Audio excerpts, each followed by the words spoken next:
이사야 53장은 성경에서 가장 유명한 장 가운데 하나입니다. 이사야서에는 구약 신학자들이 이야기하는 네 편의 종의 노래가 기록되어져 있습니다. 이사야 42장 1절에서 4절, 이사야 49장 또 1절에서 6절, 이사야 50장 4절에서 6절, 그리고 우리가 오늘 읽은 이사야 52장 13절에서 53장 12절까지를 우리가 학자들은 고난받는 종의 노래라 그렇게 부릅니다. 학자들은 이 부분을 포로로 끌려갈 이스라엘 백성들, 이사야가 이 편지를, 이 예언서를 쓸 때는 아직 나라는 멸망하지 않았어요. 그러니까 이것은 예언의 노래입니다. 이 노래는 장차 포로로 끌려갈 이스라엘이 받게 될 그 고난에 대해서 이야기하고 있는 것이죠.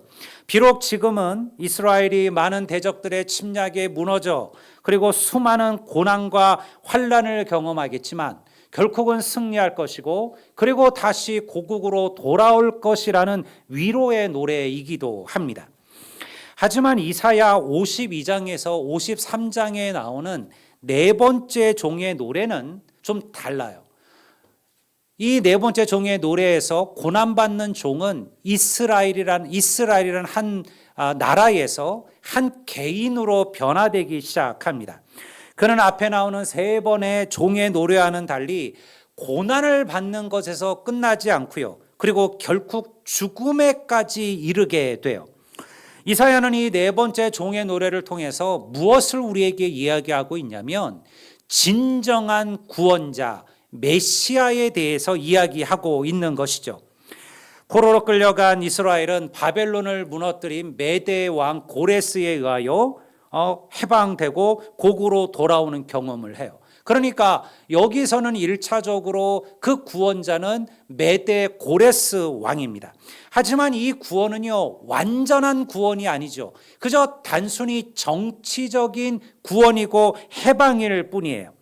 그래서 이사야는 네 번째 종의 노래를 통해서 온 인류를 죄의 사슬에서 해방시키고 진정한 구원을 이끌어내실 구원자 메시아에 대하여 이야기하고 있는 겁니다.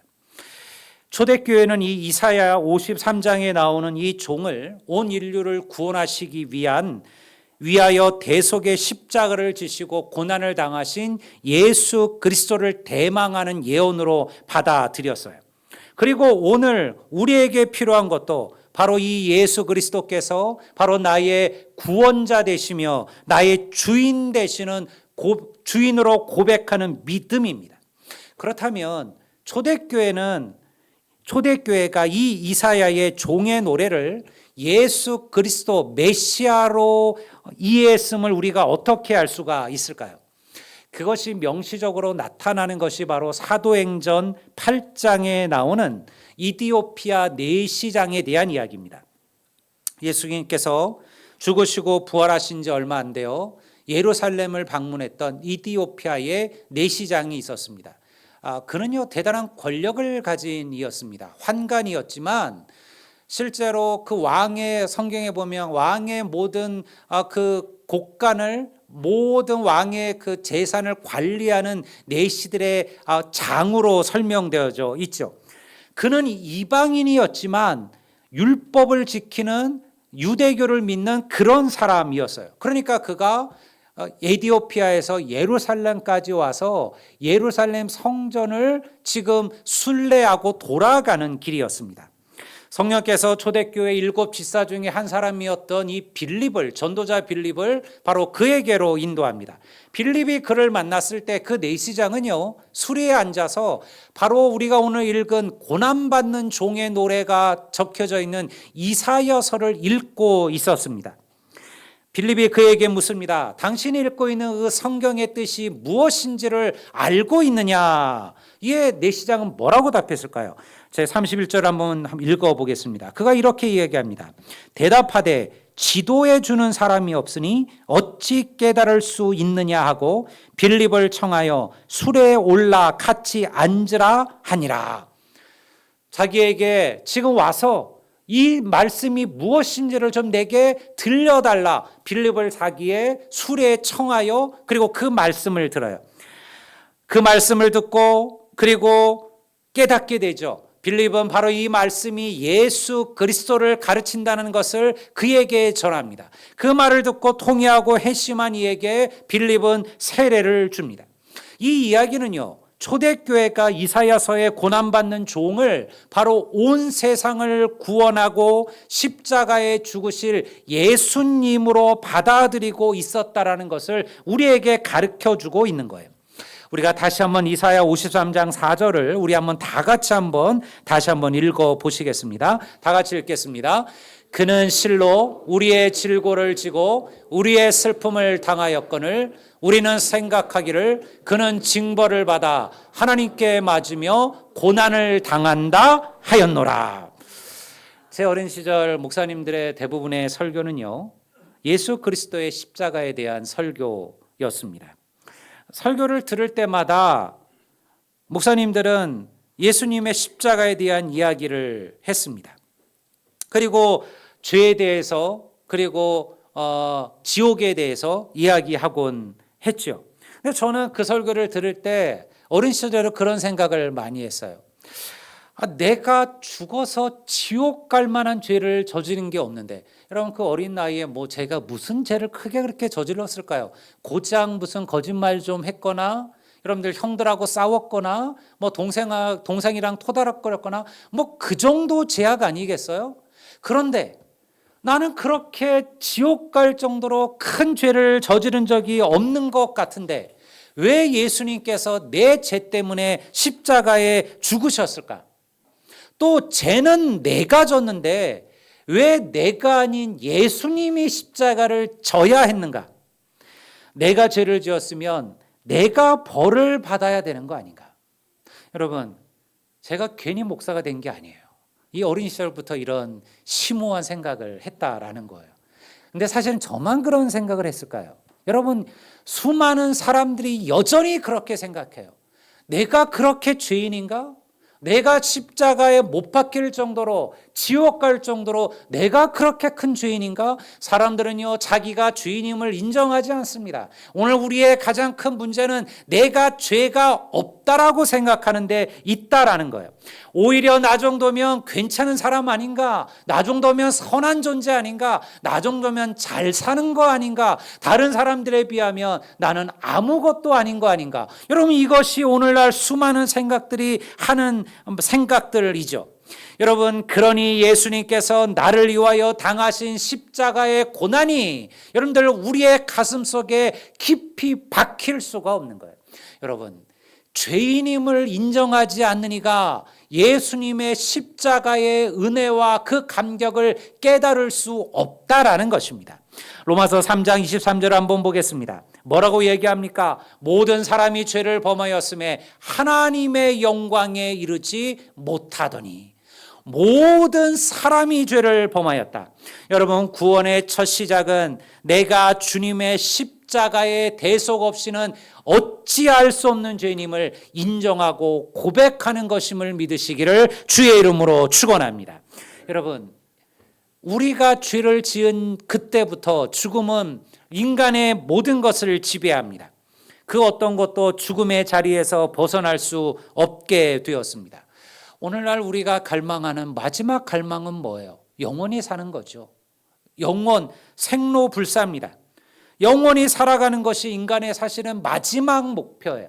우리가 화성에 무슨 우주선을 보내고 거기에 인간의 기지를 건설하고 이게 인간의 목적이 아니에요. 인간의 결국 궁극적인 우리의 목적은요, 오래 사는 거예요. 영원히 사는 거예요. 이거는요, 수천 년 동안 인간의 역사에 끊어진 적이 없었습니다. 진시황은 불로초와 불사약을 찾았죠. 그리고 오늘 현대인들은요, 의학과 기술의 발달로 새로운 영생의 길을 찾고 있습니다. 왜 그럴까요? 우리 모두는 죽음 앞에 두려움을 느끼는 거예요. 죽음이 두렵지 않은 인생은 없어요. 여러분, 우리 모두는 그냥 다 그렇게 얘기하잖아요. 아유, 사람이 때 되면 가야지. 갈 때 되면 가야지. 그런데요, 어떤 인생도 그 마지막 순간에 이제 나는 가야 되겠구나, 그렇게 생각하는 이들은 없다라는 거예요. 이게 뭐에 대한 두려움이냐? 사실은 죽음 그 자체한 두려움이 아니에요. 여러분, 만약 우리의 삶이 정말 이것으로 끝이라면, 죽고 나면 아무런 것도 없다면, 내세도 없고 천국도 없고 지옥도 없고 그냥 그것으로 인생의 삶이 끝이라면요, 죽음이 그리 두려울 것이 없어요. 그런데 왜 인간은 본능적으로 죽음에 대한 공포를 갖고 이 죽음을 극복하려고 노력하고 있느냐? 그것은요, 죽음에 대한 공포가 아니라 죽음 후에 우리에게 나타나게 될 심판에 대한 두려움이죠.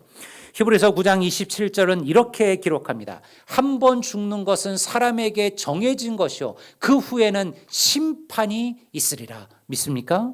여러분, 한 번 죽는 것은 사람에게 정해진 것이요, 여러분, 여기서 벗어날 인생은 없어요. 문제는 그 후에는 뭐가 있을 것이냐? 심판이 있다라는 거죠.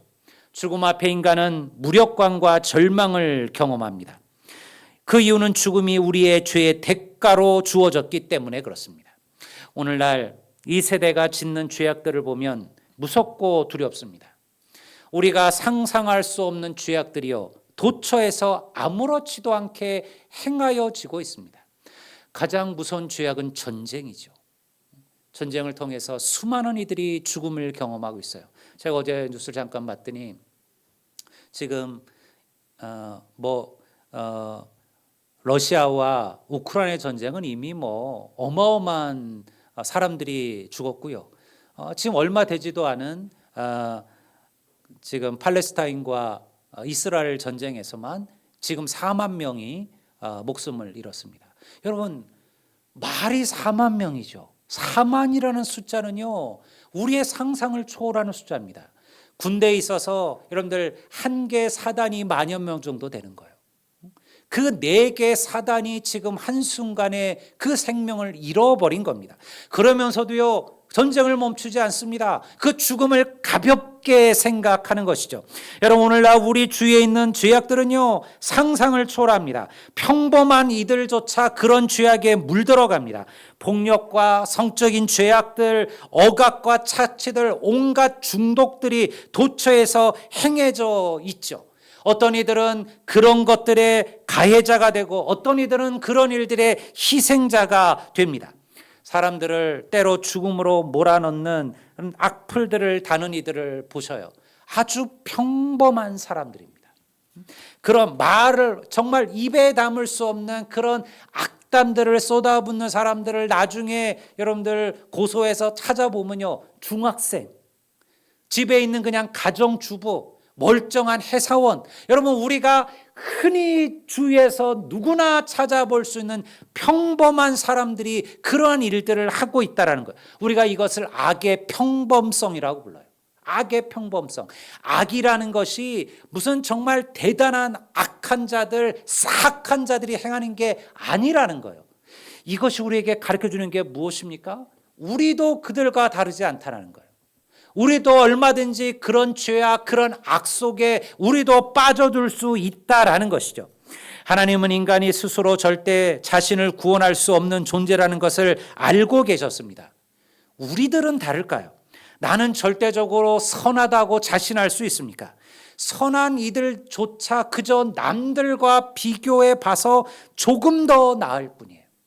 우리 모두는요, 남에게 이야기하지 못하는, 내 안에 감추어 두고 있는 나만의 죄악들을 가지고 살아갑니다.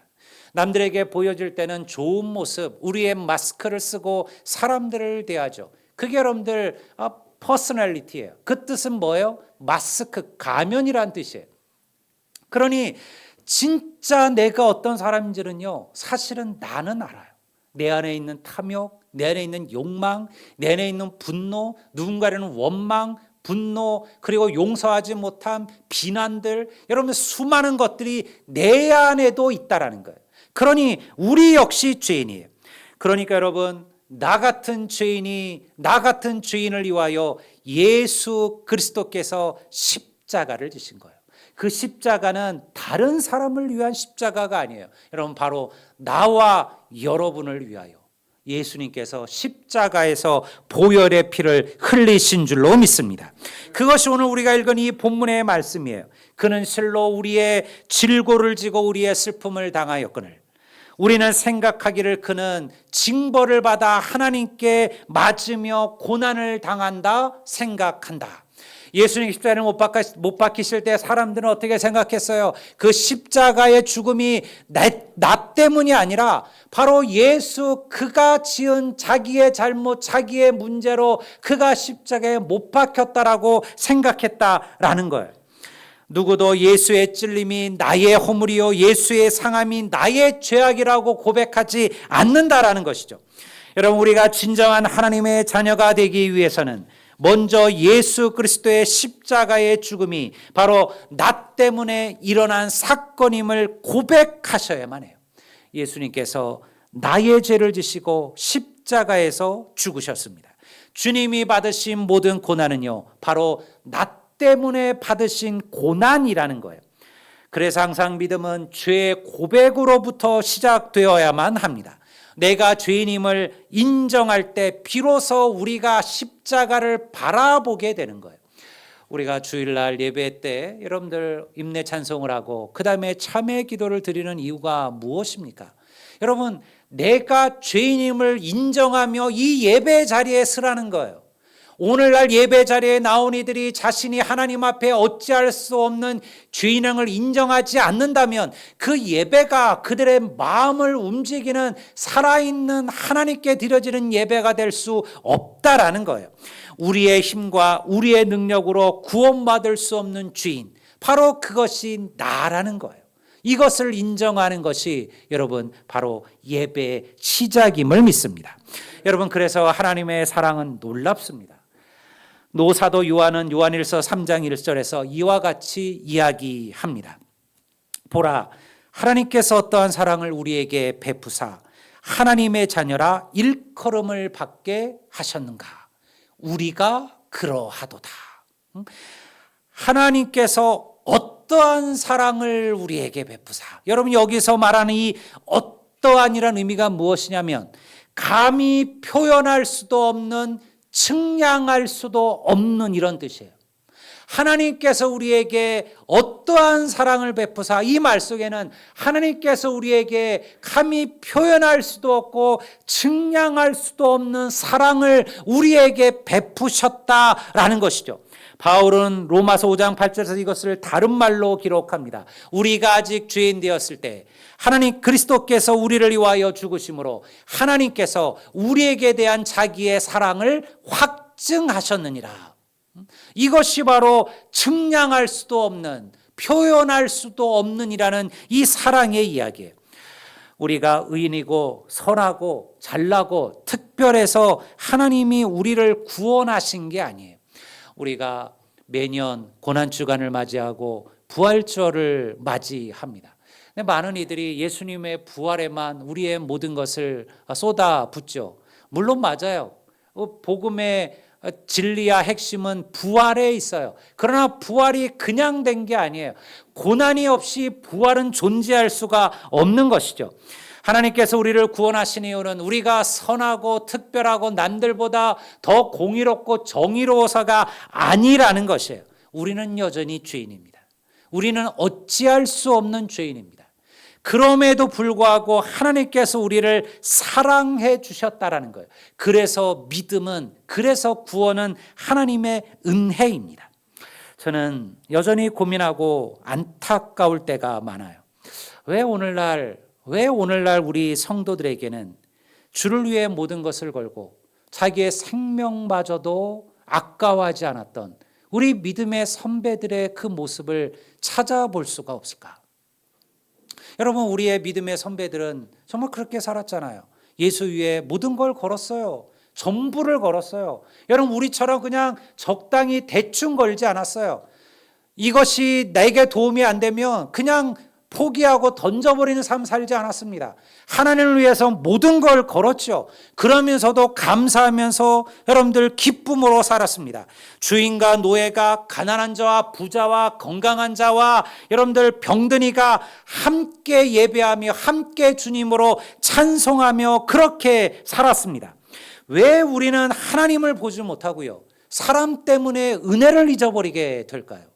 여러분, 교회 안에 참으로 안타까운 일들은 여기서 일어나지 않습니까? 누가 하나님 때문에 실망하여 교회를 떠날까요? 누가 하나님 때문에 낙심하여 믿음을 잃어버릴까요? 우리는 대부분 사람 때문에 믿음을 잃어버리고 우리는 대부분 사람 때문에 하나님을 떠나게 돼요. 왜 그렇게 되었을까요? 여러분, 교회는 사람들이 사는 곳입니다. 그러니요, 토닥거림이 없을 수가 없어요. 여러분 만약 교회에 오시면서 이곳을 천국이라고 생각하셨다면 여러분들 그건 오해하신 거예요. 교회는요, 죄인들이 모이는 곳이에요. 여러분, 우리가 의인이어서 하나님께서 우리를 교회로 부르신 게 아니에요. 우리가 죄인이기 때문에 하나님께서 죄인인 우리들을 하나님의 교회로 부르신 거예요.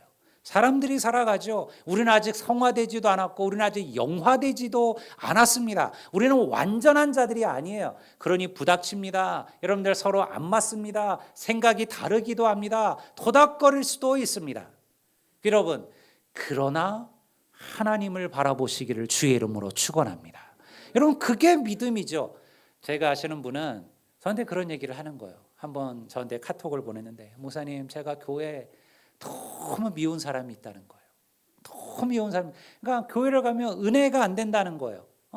그 은혜는 안. 근데 자기가 그런 생각을 한대요. 그런 생각이 들 때마다 내가 이래서 교회를 가야 되겠구나. 그래서 목숨을 걸고 교회를 간대요. 그리고 교회를 가면 스스로 알게 된대요. 내 믿음이 자랐구나. 내 믿음이 성장했구나. 내 믿음이 성장했구나. 내가 나랑 불편한 사람을 보면서도 그것 때문에 그래도 내가 믿음을 놓지 않고 하나님을 바라볼 수 있다니, 내가 믿음으로 자라는구나. 내가 지금 성장하고 있구나. 자기가 그거를 경험한다라는 거예요. 여러분, 우리는 죄인입니다. 우리는 연약한 인생들이에요. 그거 잊지 마세요. 여러분, 누구도 다른 사람을 판단할 수 없고 누구도 다른 사람들을 평가해서도 안 됩니다.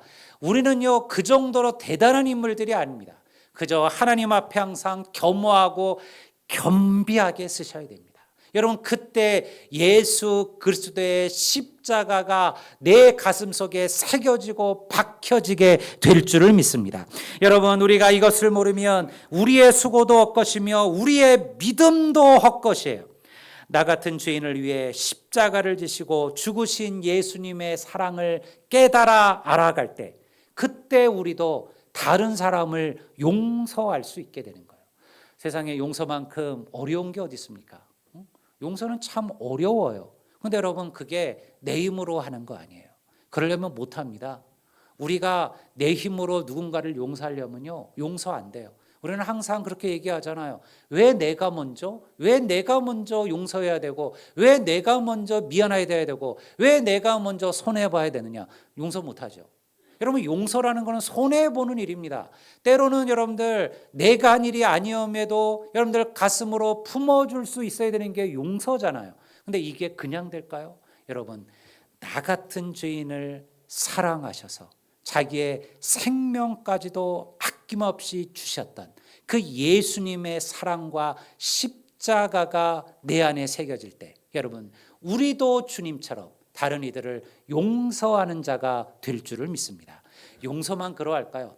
다 성도의 모든 것은 다 여기서 시작되는 거예요. 헌신, 충성, 감사, 기쁨, 십자가의 은혜를 모르면요, 이것들은 다 헛것이 돼요. 우리를 부담스럽게 하고 우리를 불편하게 해요. 봉사하면서도 기쁨을 잃어버려요. 여러분들 헌신하면서도요, 감격하지 못하죠. 여러분, 예수님의 십자가의 은혜를 우리가 잊었기 때문에 그렇습니다.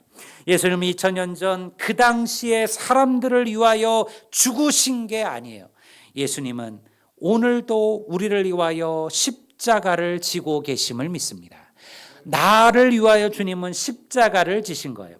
주님의 찔림은 우리의 허물 때문이요 주님의 상함은 우리의 죄악 때문이라. 주께서 채찍에 맞음으로 우리가 평화를 누리고, 여러분 주님께서 채찍에 맞았기 때문에 오늘 우리가 이 평화와 이 나음을 입고 살아가는 거예요. 100년도 채 살지 못하는 인간이 마치 영원히 살 것처럼 하나님을 대적하고 하나님을 잊어버리고 살아갑니다.